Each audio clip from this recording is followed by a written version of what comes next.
પણ આ અચાનકથી અમદાવાદ કેમ? અથર ભણવું પણ જરૂરી છે ને. જરૂરી છે પણ આપણો શું પછી? તે લોંગ ડિસ્ટન્સનું નામ સાંભળ્યું છે? લોંગ ડિસ્ટન્સ જેવું કાંઈ કામ ન કરે યાર. કેમ?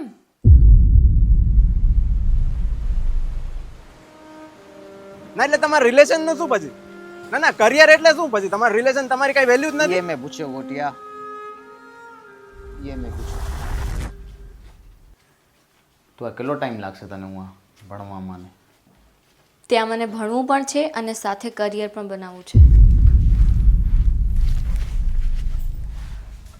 તો શું આપણા રિલેશન કરતાં વધારે છે તને આ તારો કરિયર? હા.